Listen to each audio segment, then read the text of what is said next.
Hey there, welcome back to Apex Hours. And My name is Amit Singh. So we are here in Salesforce development series that is being introduced and completely handled by Apex Hours. So as you have got the gist of what are the collections in Salesforce, we have talked about list, map, and set. And if you remember in our very first video where we talked about the introduction of Salesforce, we have left one portion which was related to loops. So that is what we are going to cover here in this video today, that the different types of loops that are available in Salesforce and how you can utilize those loops to iterate over any type of collection that you have available in your code. Before we get started, let's talk about what are the different types of loops that we have available in Salesforce. So there are three types of loops that are available. And you might have heard the name of some of them. There is one for loop, then there is while loop, and then there is do while loop. These are the three loops available in Salesforce. For loop is the one which is very important, most widely used, the favorite of all the developers out there. So we are going to take a look into for loop. We are going to spend much time at for loop. And while loop, do while loop would be pretty easy. We would be able to cover it within minutes. There are three types of for loop if we talk about. One is traditional for loop. That is my favorite, traditional for loop. Then we have got one is iteration for loop. This is most of the time in your code, you will see this iteration for loop. And then there is something called SOQL for loop. So these are the three different for loops that we will have. And we are going to spend time on traditional for loop, most time on traditional for loop, then iteration, and then SOQL for loop, and then we'll move to while and do while. What is the structure of a traditional for loop? So the structure of traditional for loop is pretty easy. You just have to do for, this is the keyword, opening and closing parenthesis, and then opening and closing curly braces. This is the structure of your for loop. This is the normal structure. And then inside the opening and closing parenthesis, you will have to put like integer. It could be any variable name. You say I equal to 0. I is less than or equal to, it could be whatever the size you have, and then I plus plus. So this is called as initialization condition. This is called as exit condition. And this is called as increment condition. So if I have to put it this way, separately, this specific thing is initialization condition. Now this condition could be anything. Like we are using starting from 0, you might want it to start from size, and then you want it to completely reverse this. Okay. Then if I put it this, whatever we have part this, whatever we have got this is basically exit condition. When your loop is going to be exiting, when your loop is going to stop executing, and then this is your increment condition. In our case, it is increment condition. And there could be one more type of loop that you might see, one more type of syntax. That could be something like this. This is the same for loop. We are just basically doing some reverse of this. We are starting from size. We are saying I is greater than equal to 0. We are starting from size minus 1. And then instead of I plus plus, we are saying I minus minus. Again, this is your initialization condition. This is your exit condition, and this is your decrement condition. Instead of increment, this is decrement because we are decrementing the letter one by one. That is the syntax of your for loop that is there. You can take a note of this. Maybe you can pause the video and take a note of this if you wanted to have, because this is really important for you to understand. If you understand this, it is going to be very, very easy for you. And let me tell you one thing, this is the fastest for loop in Salesforce. Whatever the for loop that you use, either traditional or iteration or SQL for loop, this one is the fastest one. There are different advantages of using their own, like there are advantages of using iteration for loop, there are advantages of using SQL for loop. But if you just wanted to iterate over the list of records, traditional for loop is the recommended one. This is personally tested and it is the fastest one that is available among any for loop in Salesforce. Now let's quickly go ahead, create an Apex class, create some list, and then iterate over the list. So we'll go to File, New, an Apex class. And here I'm going to create a class, maybe Apex hours loops. This is going to be the name of my class. And inside this class, we are going to play around with the variables. So if you have not completed the previous lecture, which is on the loops concept, not loops concept, on the collection like set, list, and map, please go ahead and complete that one. So we are going to create a method. We have already covered those. So we are going to create a method public void, or I'll create a static method, public static void, and I will say list demo. And let's create a list of string. We'll say list of string fruits, new list of string, and then add the fruits that you wanted to utilize in this list. So I'm going to add a couple of 2, 3 of them, like apple, banana, and then you could have grapes. These are all fruits that we have. I can recall the names. There are multiple, but I don't want to put all those over here.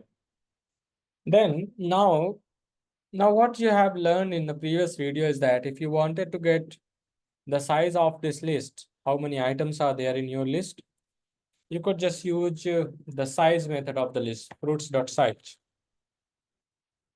And then it will give you what is the size of your list. In this case, this is 3 because there are 3 items and you can see it. But in near future, not future, in the real time project, you will not be able to see the list and you don't know how many items are there in your list. So you will have to utilize this size method to get the complete size of your list. And then you can just store it into a variable called size. Now, if you want to print every element one by one, how do you print it? Then there comes the loop of the concept of loops. Like you wanted to print, in our case, we are going to print it, but in your case, it could be like you wanted to iterate with all the records that are there in this list, and then you wanted to perform some logic, maybe make some calculation, do some callouts, maybe validate something, do some validation, perform validation, concatenate some string, right? Clone some data. You might wanted to do the logic processing. Then you will have to use for loop. So we are going to use traditional for loop first of all. So you would say integer I equal to 0. That's what we talked about, because if you don't know, list or set or map are always going, list and set, not set. The list always starts with 0. The first index would be 0. Let me put it below this. First index would be 0. Last index would be size minus 1. That is what would be your list. That means your list is always going to start from the ground floor of a building, 0, 1, 2, like that. Then what is your exit condition? Your exit condition is I, the variable name, whatever you have defined here, I is less than size. So it will always be less than size, because this is 0 index, this is 1, and this is 2. Like it would be 0, then similarly 1, then similarly 2. right? 0, 1, 2. So if you use size, if you don't say less than size, then size is going to be 3. You will get into error. So it will always be less than size. And then you can just provide the increment condition, which is I plus plus. And here you can now you can get the element. How you will get the element? So remember the get method? Yes, you will have to use that get method. So you can say string fruit name equal to, what is the variable of your list? This is fruits dot get method, right? And remember what this get method accepts? It accepts integer. It accepts the index of your list. And where is your index? Index is this your variable. This is 0, then it will be 1, then it will be 2, like that, right? So you will have to say I. And then just use system.debug statement to print the information into the log, into the browser, not browser, into the Salesforce console. Now, how it will work? Let's see the working of the traditional for loop, right? Let's see the working of it. So how it will work? It will go to here. It will say I equal to 0. Okay. Then it will go and check I is less than size, which is ultimately going to be 0 is less than 3. And it will say true. 0 is less than 3. As soon as it comes here, it starts executing the code. Then what it will say is, it will say fruits dot get, and what is the value of I? It is 0. What you will get? You will get apple. Then now this I plus plus is going to be executed. After this whole code is completed, let's say debug here. After this whole code is completed, now this increment condition will get executed. I plus plus means 0 plus 1 equal to 1. Then it will come back here. It will say 1 is less than 3. It will say true. Then again, this piece of code will get generated. Now, instead of 0, it will be 1, and the value will be banana. And then this will happen. What it will be? It will be now 1 plus 1 equal to 2. And this condition will again get executed. This is increment condition. Sorry, this condition, exit condition, will get evaluated, and it will say 1. It's going to be 2 is less than 3, says true. And then it will come back here. And this time index value is 2, and the value will be grabs. And then debug it. Then again it will do I plus plus, and it will say 2 plus 1 equal to 3. Then again it will evaluate the condition. 3 less than 3, it will say false. Then the code will exit here, exit loop. And if there are hundreds of records, this is the same thing is going to happen for all those records one by one. Now, if you have seen that there is this initialization condition only execute once, and then everything happens here. Like increment condition, exit condition. If exit condition is true, execute the code. Then again increment it. Then again check the condition. If the condition is true, execute the code. Like that, the loops gets continued. Okay. Let's save it now. Do a Control S, and then go to debug, execute open anonymous window. If there is anything in your window, remove it. And we need to call this method. So to call this method, we will first create the object of our class. We will use the class name dot method name. If you don't know what is the method and we have not covered yet, then please don't worry about that. Don't bother about that. We will have covered everything in this series, so don't worry about that. As of now, make sure the syntax is correct, your class is saved, and you use this format, and you'll get it done. Okay. Make sure open log is checked. This checkbox open log is checked, and then click on execute to run your code. And once your code is run and you are able to see the open logs, you see something called log execute anonymous, the date of, and then the time. Click on debug only, and then you will see that your line has executed one by one. 14 is the line. Line number 14 is the place where you have used debug. If you go to your class and line number 14, you see that this is the debug which is getting displayed. So that is how your traditional for loop works. And let me tell you, this traditional for loops only works in case of list. It does not work in case of set. It only works in case of list. Okay. Now, this is the traditional for loop. The same thing that you wanted to iterate using the iteration for loop. We are not going to cover local for loop, but we are going to cover iteration for loop. So if you want to do the same thing using iteration for loop, what you will do is that is pretty simple. The syntax of iteration for loop is very easy. You will have to use for loop, opening and closing parentheses, opening and closing curly braces.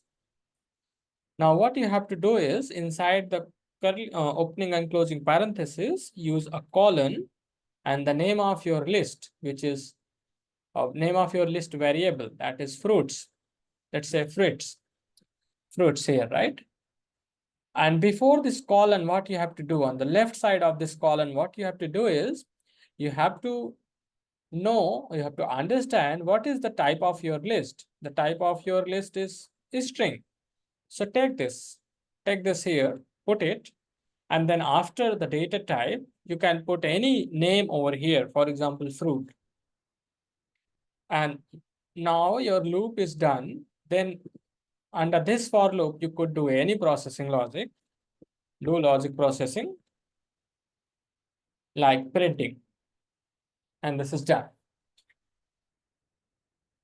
This is basically, okay, it should be fruit instead of fruit name because this is the variable, okay, and save it. So you see the syntax is pretty simple for iteration for loop, right?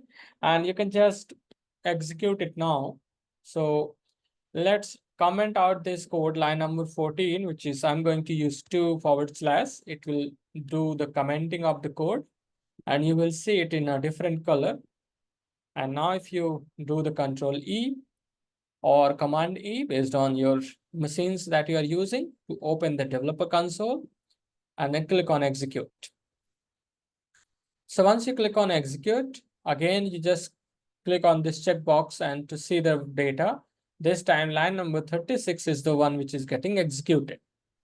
So that is how you use your for loop to print the list of strings. If you have list of accounts, like for example, you have got list of account, you could also just the same thing you will have to use. No rocket science, no changes, nothing. You will have to use the same concept here. I'm just doing the copy paste, but the concept is same. The name of your list, which is accounts. What is the type of list, which is account. And then variable, you might say ACC. Now this is a custom or standard object. Account is a standard object. And under account, there are multiple fields. So you can access the fields with the dot notation. Remember the object class where we talked about any variable can be accessed with the dot notation. You can access that. You could do the logic processing. You could do anything that you want, right? So that's how you do use your iteration for loop, the traditional for loop. Okay. Now let's talk about the next for loop, not next for loop, which is do while loop, right? Let's copy the list because we are going to use the same list, yes. We're not going to talk about do while, we are talking about while and then do while. Let's create another static method, public static void, and we'll say while demo.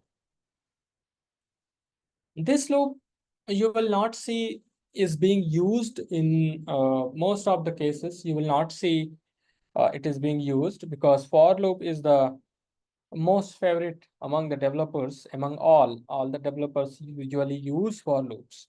Okay, so you can utilize for loops, but while loop is also important, and it is important in terms of the performance. You can put the performance here as well, right? Performance is something that comes into the picture to utilize while loop. But we have not actually done anything, any analysis on the for loop, so I will not be able to comment on this. That is there any um, what's the performance issue or something? But you could always use and analyze those things. But let's not focus on that. Let's focus on what's the syntax of for loop, not for loop, sorry, while loop, and how to utilize it. So it is also pretty simple. Every loop, either it is while loop or for loop, every loop will have few things, right? What is those things? What is that one thing that will have? Exit condition. Every for loop will have the exit. Every loop will have a exit criteria, exit condition. What's the syntax of for loop or while loop? Sorry, I keep saying for loop because I said right. It is a favorite of everyone. So we'll say while, that's the syntax, while, opening and closing curly braces, sorry, parentheses, and then curly braces. And after this curly braces, here you will have to add the condition. This is your condition, exit condition, you could say. This is the syntax of while loop. This is your entry condition here. This is your entry condition, you could say. There is one entry condition and there is one exit condition.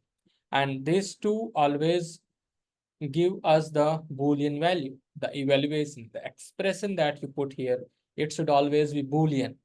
This should always be Boolean. Now, for example, you wanted to iterate over this list using while loop. How you will do is, you will say, okay, or how we will do it. We will first get the size of list, store it into a variable. We'll say integer size equal to fruits.size. And then under while loop, what we will say is we will also create a variable. In case of while loop, we'll say I equal to 0. We will initialize. You could say initialize condition. It is initialize condition. Now what we will say? We will say while I is less than size. While I is less than size, then what? Sorry. This is not condition. This is not the. This is the syntax of while loop. Sorry, my bad. Okay. This is the syntax of while loop. The other one was actually a different loop. Sorry. So we said this is entry condition. While I is less than size, what we will do is we will say, okay, string fruit name equal to fruits dot get, and you will use the value of I. And then after you are done, let's say system dot debug, and you say fruit dot name. And then at the end, use I++, which is your increment condition. So this is your initialization condition. This is your exit condition. And this is your increment condition. So all three we have got in while loop as well. But the concept is a little bit tricky, a little bit different. If you start using while loop, you might keep ending using while loops. But if you start using for loop, you will keep using for loop only. Okay. Again, I'll reiterate, to use while loop for any string, what we will do is we'll say integer, we'll first get the size of that list. We will use a variable to store 0. we will have a condition if I is less than size, because we know that this is a list. And then we are going to get the whatever the index that we are getting in variable I, get the value at that index from the list and print it. Let's test it again. I have opened this again. I have opened this in Omnus window. Either you go to debug and execute, open execute in Omnus window, or you can use Control E or Command E for Mac, Control E for Windows. And now instead of list demo, we will use our method called while demo and execute it. Make sure open log checkbox is checked. And let's execute this. Once we execute this, we click on debug only, and we still see the values that are coming from line number 58. Okay. That means our while loop is also working without any problem. To confirm that the correct log has been executed, you could see it here. Okay. So that's how your while loop works. Now let's copy the same list again and create another method for do while loop. Public static void, and I would say do while demo. Paste the link, paste the list which you have copied. Now, what's the syntax of your do while? It is do, and then it is while, like this. This is what the syntax of your do while is. And your while actually accepts the exit condition.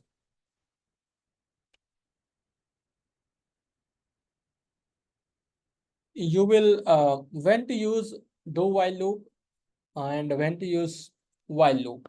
This is a common question that that comes into the interview. When to use while loop and when to use do while loop. So while loop, what it does, it only executes the code if the exit condition is false. If the exit condition is false, that means if I is less than size, sorry, if this exit condition is true, I is less than size, if it is true, then it will execute the code. So for executing the code inside the while, the condition must be true. Okay. But in case of do while, it will always execute the code which is inside the do, which is inside do block. It will always execute. It will at least execute once. It will always execute the code once, and then it will check the condition. So what it is like, it will say do, first do the work, and then check the condition. So if you want to execute your code every time at least once, no matter what the condition is, then you will use do while. Otherwise, you will use while loop. So you will not see the use of do while. At least I haven't seen the use of do while so far. So that's what I'm assuming, that you will also not see the use of do while in your career. Okay. Now what we will do again, we will use the same thing. We'll get the size of the list, we will initialize with the variable, and what again we will say the same thing, right? The same condition we are putting here. Same thing, no difference. Just putting the same thing. What we just did, we just added one extra a block, which is do block, and the condition is being checked on the while size, and everything else is same. No changes, nothing. If you see, right? Do while, what we said, do this first. First, go ahead, get the first zero index from the list. Get the zero index from the list. Print it, increment the condition, and then test it. So even if I say I is, let's say if I'm saying I is 10, which is, if we see it, I is less than size, I is 10, size is 3. So the condition will be false and it should not go here. In case of, sorry, let's first talk about while loop. I'm going to change the value of I to 10 from 0. So it will say 10 is less than 3. It says false. this piece of code will not get executed. Let's get it. Let's get it here. Do while demo, execute it. While demo, execute it. And if you go to debug only, you will not see a single demo over here, single debug over here, because that condition was false and it never went to that condition. It never went here to execute the code. But in case of do while, let me debug this. I would say do while, where is W?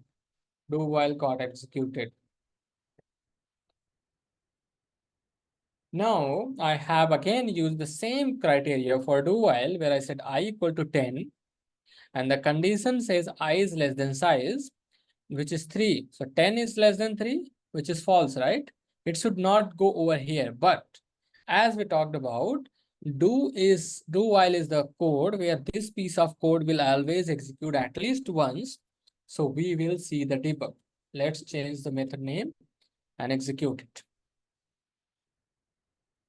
Let's change the method name and execute it. And if you go here, you will see do while is executed. So that's the difference between while and do while. I hope I was able to convey the message, the difference between while and do while. Now this for loop, right? The traditional for loop, as we talked about, it only works for the list. It doesn't work for any other things. Any other things means set or map. It doesn't work. How? Let's say create another method. It's a public static void set demo. And instead of list, I'm going to create set. Okay. And I would say fruits set. Change the name over here. So if you have a set like this and you wanted to perform certain logic over here based on every element of a set, how you could perform that logic using a for loop?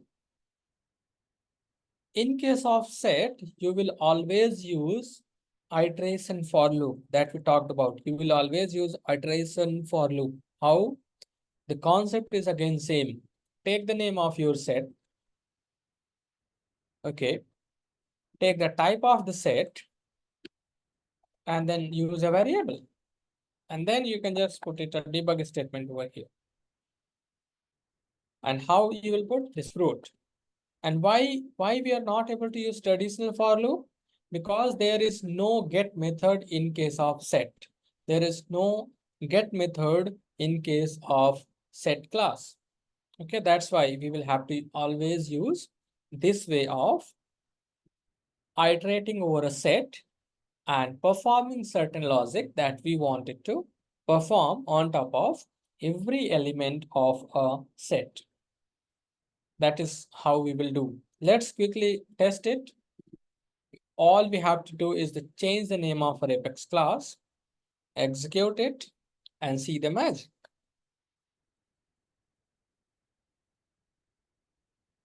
So if you see it over here, see apple, banana, and grapes. Line number 85 is the one. You can always go ahead and confirm if the same line is getting printed. That is how you will print your set. Then there comes a logic. There comes a logic to iterate with map, right? There comes a logic to iterate with map. This is important. How to iterate with a map? So let's create a simple map with a string of a string. I would say country code map. Okay, country to code map. This is a simple map we are creating where key is also a string and value is also a string. Okay, and you wanted to put some value to this map. You wanted to put some value to this map. So let's say United States, and you will say USA, right? Similarly, you will say IN, and I will say Bharat, or you can say India like this. and that's it. I have only 2 entries in my map. Okay. Now you want to iterate over this map, and you wanted to put the key and the value, or you wanted to iterate over the keys or values and wanted to do something. But we cannot directly run a for loop on a map. That is the limitation, and we cannot do that. The limitation is that we cannot run a direct for loop on a map. And if we still have to iterate, and which will always be the case, we will have to iterate most of the times. Okay. So if we wanted to iterate, how we can iterate? So if you remember, there are two important methods of map. One is key set, and one is values. These are the two important methods which helps you to get the set of key, which actually returns set of key. And if you talk about this map, it will return set of string. And then if you talk about values, it returns list of value. And if you talk about this map, it will return list of string. So now if you have to iterate over a map, how you could iterate it? You either get the set of keys or get the set and iterate over that map, over that set. How? Let's do this. So we'll create a set of a string. As we know that the key of our map is type of string, and we will say key set equal to use this map dot key set,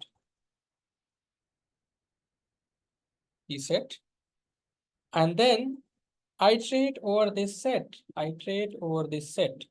and say key colon key set. This is the same concept we just learned. Now you could debug the key over here. You could say debug key equal to whatever the key that you have. Now, how do you get the value for a key? Now, as you have got the key, to get the value, if you remember, there is a method called get in the map, right? So now you could utilize that get method in the map. You could say maybe value is this map, and you say key. And then print it. Now, as you have got the value, print it in the log, into the console. And you could say value equal to value, right? This is pretty easy. All you have to just understand the problem, break it into multiple steps, solve it step by step, and you are done. You will be able to completely understand it, start from scratch and do everything. Again, I'll reiterate. We created a map, added 2 entries with the help of a put method.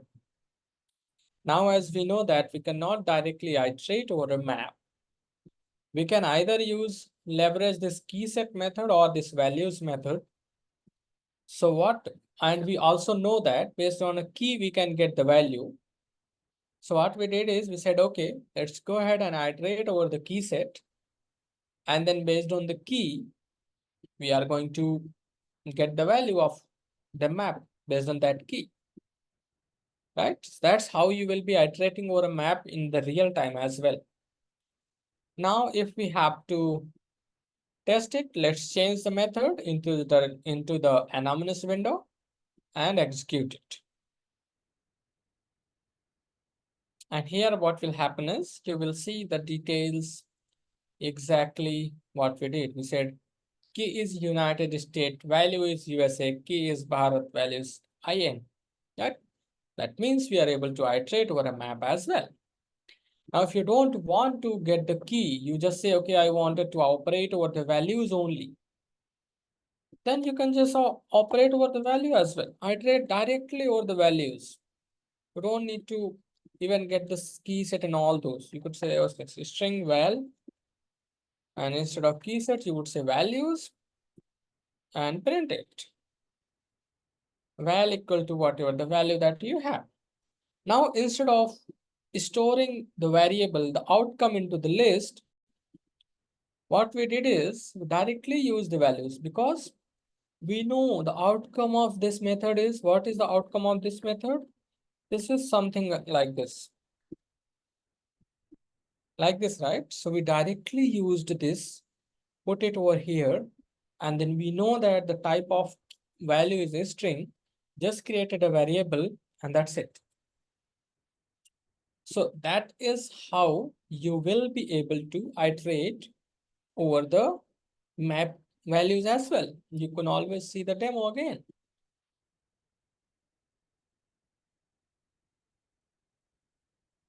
So if you go to debug only, you will see val equal to USA, val equal to India, because now we are iterating over the values only.